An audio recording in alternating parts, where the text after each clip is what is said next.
Santapan Harian Minggu 1 September 2024. Inilah program Santapan Harian, sebuah program yang mengajak Anda menelusuri isi Alkitab, agar Anda menemukan makna firman Tuhan sesuai dengan konteksnya. Santapan Harian tertuju bagi Anda yang ingin memiliki kehidupan rohani yang segar, kuat, dan sigap. Hari ini kita akan membaca Kisah Para Rasul pasalnya yang ke-9, ayat yang pertama hingga ayatnya yang ke-19a. Namun sebelumnya, mari kita berdoa. Kami rindu menyelami kasih-Mu di dalam kebenaran firman-Mu. Mampukanlah kami ya Kristus untuk merenungkannya. Dalam kasih-Mu, Kristus Yesus, kami berdoa. Amin. Kisah Para Rasul 9 ayat 1-19a. Sementara itu hati Saulus masih berkobar-kobar untuk mengancam dan membunuh murid-murid Tuhan. Ia menghadap imam besar dan meminta surat kuasa untuk dibawa kepada rumah-rumah ibadat Yahudi di Damsyik, supaya jika ia menemukan laki-laki atau perempuan yang mengikuti jalan Tuhan, ia dapat menangkap mereka dan membawa mereka ke Yerusalem.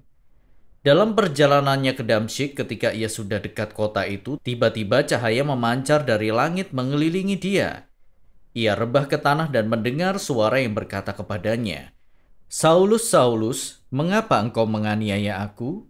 Jawab Saulus, "Siapa engkau, Tuan?" Katanya, "Akulah Yesus yang kau aniaya itu. Tetapi bangunlah dan pergilah ke dalam kota. Di sana akan dikatakan kepadamu apa yang harus kau perbuat." Teman-teman seperjalanannya pun termangu-mangu karena mereka memang mendengar suara itu, tetapi tidak melihat seorang pun. Saulus bangkit berdiri lalu membuka matanya, tetapi ia tidak dapat melihat apa-apa. Mereka harus menuntun dia masuk ke Damsyik. Selama 3 hari ia tidak dapat melihat dan selama itu juga ia tidak makan dan minum. Di Damsyik ada seorang murid Tuhan bernama Ananias. Tuhan berfirman kepadanya dalam suatu penglihatan, "Ananias?" Jawabnya, "Ini aku Tuhan." Firman Tuhan, "Bangkitlah dan pergilah ke jalan yang bernama Jalan Lurus, dan carilah di rumah Yudas seorang dari Tarsus yang bernama Saulus. Ia sedang berdoa."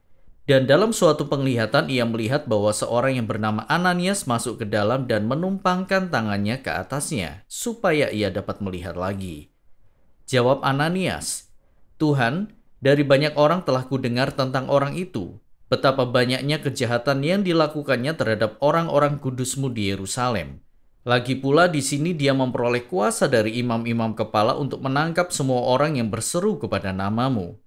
Namun firman Tuhan kepadanya, "Pergilah, sebab orang ini alat pilihan bagiku untuk memberitakan namaku di hadapan bangsa-bangsa lain, serta raja-raja dan orang-orang Israel.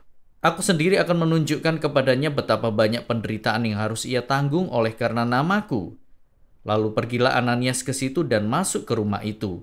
Ia menumpangkan tangannya ke atas Saulus. Katanya, "Saulus saudaraku, Tuhan Yesus yang telah menampakkan diri kepadamu di jalan yang engkau lalui, telah menyuruh aku kepadamu supaya engkau dapat melihat lagi dan penuh dengan Roh Kudus." Seketika itu juga seolah-olah selaput gugur dari matanya, sehingga ia dapat melihat lagi. Ia bangun lalu dibaptis. Setelah ia makan, pulihlah kekuatannya.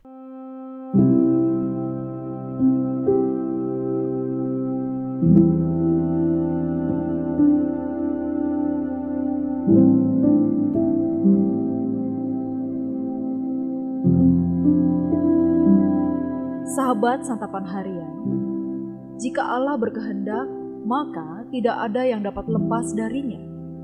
Dalam perikop ini kita dapat melihat bagaimana cara kerja Allah dalam memenuhi kehendak-Nya, sehingga pihak-pihak yang dikehendaki tak dapat lepas dari anugerah-Nya.